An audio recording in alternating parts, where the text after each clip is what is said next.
નમસ્કાર વિદ્યાર્થી મિત્રો, જ્ઞાન વિદ્યાપીઠમાં તમારું હાર્દિક સ્વાગત છે. હું છું તમારા ગણિતનો શિક્ષક મયુર સર.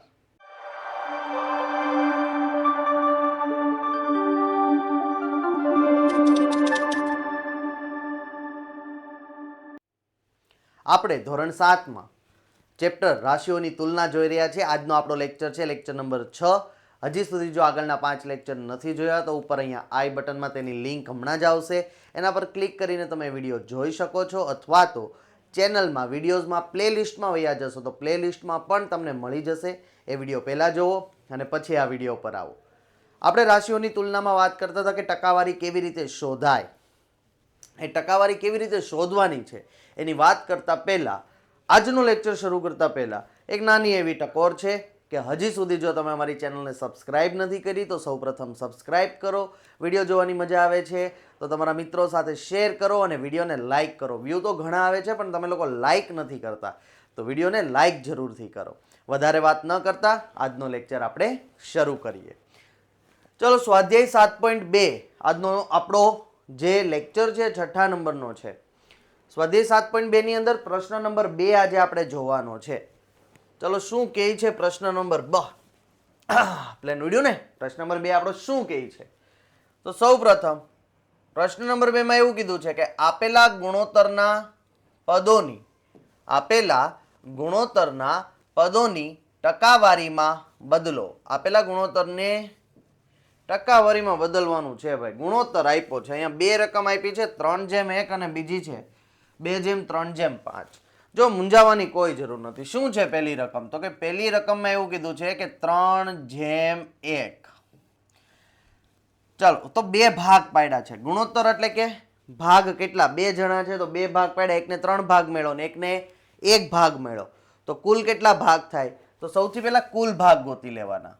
તો લખવાનું કુલ ભાગ બરાબર 3 + 1 બરાબર 4. કુલ ભાગ મળી ગયા. કુલ ભાગમાં સર નો ખબર શું કરવાનું? એકદમ ઈઝી છે, ખાલી જે આપ્યું છે ને એનો સરવાળો કરવાનો છે એટલે કુલ ભાગ મળી જાય. હવે સૌથી પહેલા 1 કરીને 3 માટેનો આપણે ટકાવારી ગોતી લઈએ. તો 3 માટે ગોતવી છે એટલે 3 છેદમાં કુલ ભાગ. કુલ કેટલો છે? 4, તો છેદમાં 4 ગુણ્યા 100. 3 ચોક તો આપણે આમ કઈ ઉઠશે એવું થતું નથી. 4 ના ઘડિયામાં આપણે શીખવાડ્યું ને કેટલા ચોક થાય? 25 ચોક. તો વધ્યું શું? 3 ગુણ્યા 25 બરાબર 75%. જો કેટલું ઈઝી છે, મળી ગયું ટકાવારી. દાખલો પૂરો નહીં, હજી બીજા ભાગ માટેનું બાકી છે. બીજો કેટલો ભાગ છે? 1. તો 1 માટે છેદમાં કુલ ભાગ કેટલા? 4 ગુણ્યા 100. 25 ચોક 100, 25 એકા 25, જવાબ આવ્યો 25%. છે ને ઈઝી? ચાલો નેક્સ્ટ જોઈએ.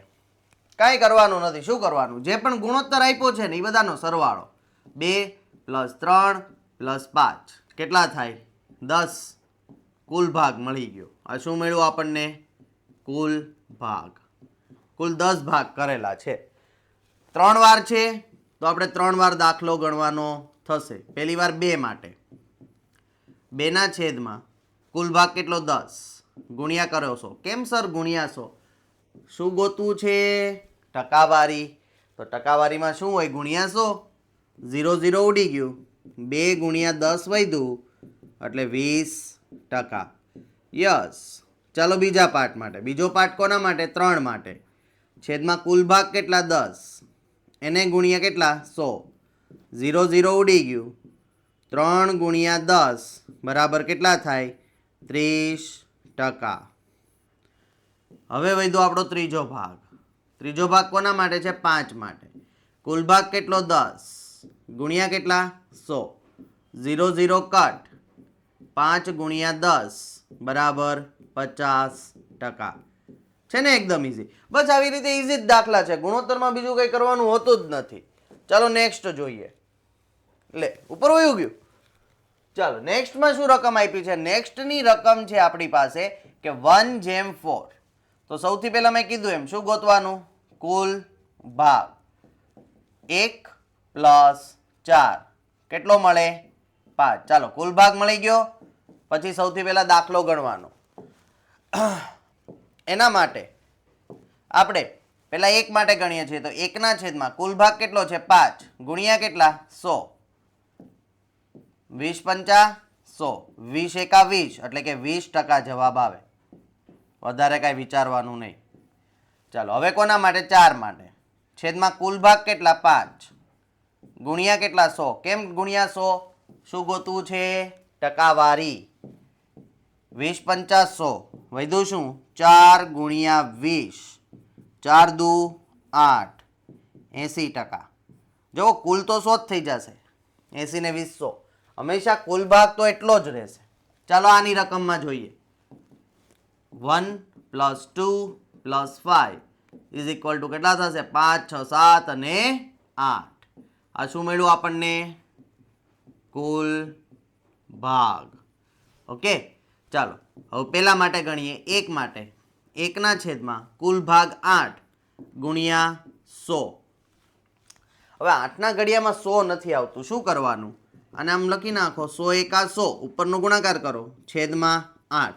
રફકામમાં જવાનું 8 ભાગ્યા 100 કરવાના. 8 એકા 8 2 વૈધા ઉપરથી આવ્યો 0 8 દુ 16 4 વૈધા 0.8 પંચા 40. કેટલો જવાબ આવ્યો? 12.5%. આવી ગયો આપણો જવાબ. આવી રીતે ભાગાકાર કરવાનો. દર વખતે એમ ડાયરેક્ટ ઉડી જાય એવું જરૂરી નથી. ચાલો બીજો. હવે કોના માટે કરવું છે? 2 માટે. તો 2 ના છેદમાં કુલ ભાગ કેટલા છે 8 ગુણ્યા 100. સર આમ નથી ઉડતું પણ આમ ઉડે છે. હા તો ઉડાડો. 2 ચોક 8 100 ના છેદમાં 4 4 આવે યસ 25 ચોક. તો જવાબ છે આપણો 25%. છે ને ઇઝી. ચાલો એના પછી ત્રીજું.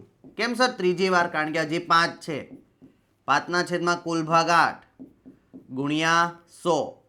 જો આમાં કાંઈ ઉડતું નથી તો ઉપરનો ગુણાકાર કરી નાખાય. તો ઉપરનો ગુણાકાર કરો તો 500 ના છેદમાં 8 રફકામમાં વયું જવાનું 500 લખવાના અહીંયા 8 લખવાના. 8 64 વધી જાય 8 સત્તા 56 વધી જાય 8 છક ભાગ આલશે 8 છક 48 2 વૈધા ઉપરથી આવ્યો 0 8 દુ 16 4 વૈધા 5 40. કેટલો જવાબ આવ્યો? 62.5%. 62.5 25 અને 12.5 ત્રણેયનો સરવાળો કરો તો જવાબ ટોટલ આપણો જે આપણે જોઈએ છે એ જ આવશે 100%. ઓકે આવડી ગયું? ગુણોત્તર આપ્યું હોય અને ફેરવવાનું કેમાં હતું? ટકાવારીમાં. કાંઈ જ ઉપાધિ નથી કરવાની. ગુણોત્તર આપ્યું હોય ટકાવારીમાં ફેરવવું હોય તો ગુણોત્તરનો સરવાળો કરી નાખો જેટલા ભાગ આપ્યા હોય પછી એક એક કરીને સોલ્વ કરી નાખો. નેક્સ્ટ પર જઈએ.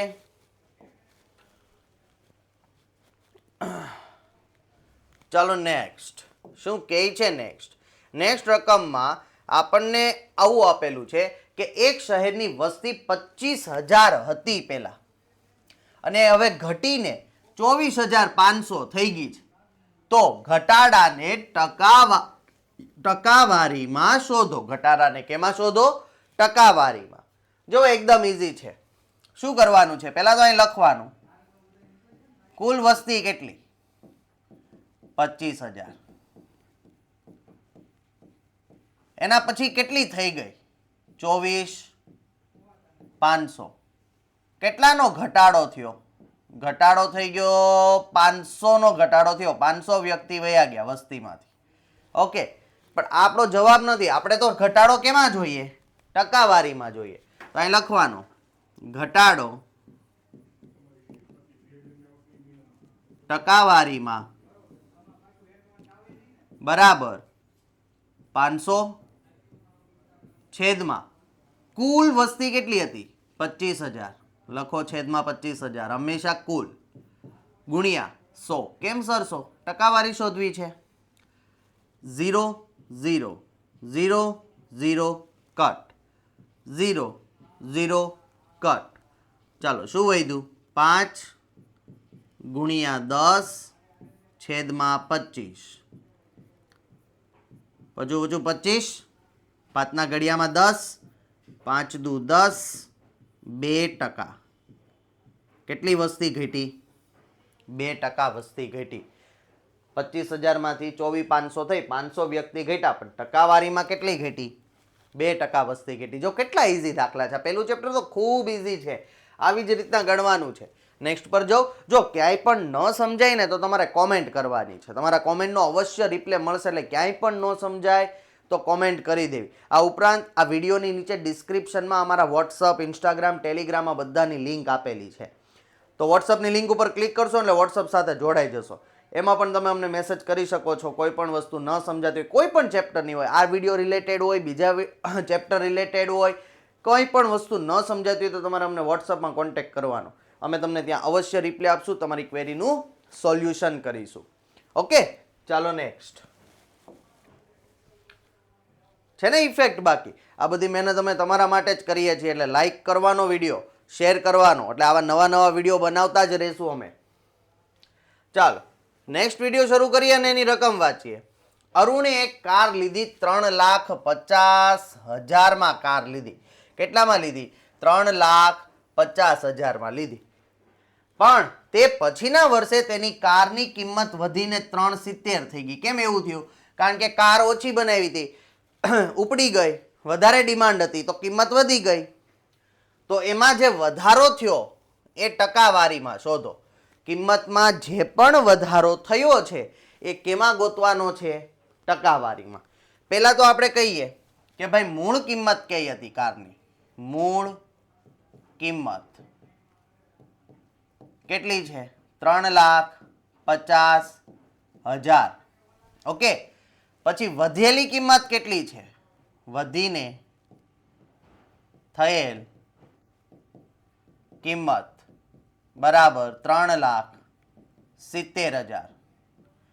3,50,000 હતી, એમાંથી 3,70,000 થઈ ગઈ. તો વધારો કેટલાનો થયો? 20,000 રૂપિયાનો વધારો થયો કારની કિંમતમાં. એક વર્ષમાં કેટલો વધારો થયો? 20,000નો. પણ આપણે એને કેમાં ગણવો છે? ટકાવારીમાં. તો અહીં લખવાનું વધારો ટકાવારીમાં બરાબર કેટલો વધારો થયો? 20,000નો. ઉપર વધારો લખવાનો. કુલ કિંમત કેટલી હતી? 350. કુલ કિંમત કેટલી હતી? 350 ગુણ્યા 100. કેમ 100? ટકા ગોતવા છે. યસ. 0 0 0 0 કટ. આ બધા 0 આપણે કટ કરી દીધા. તો આપણી પાસે શું વધ્યું?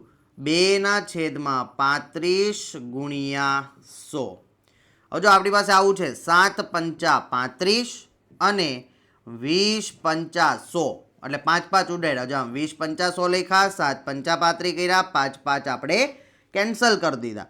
હવે કાંઈ ઉડે નહીં તો 2 ગુણ્યા 20ના છેદમાં 7 વધ્યું. એટલે કે 40ના છેદમાં 7.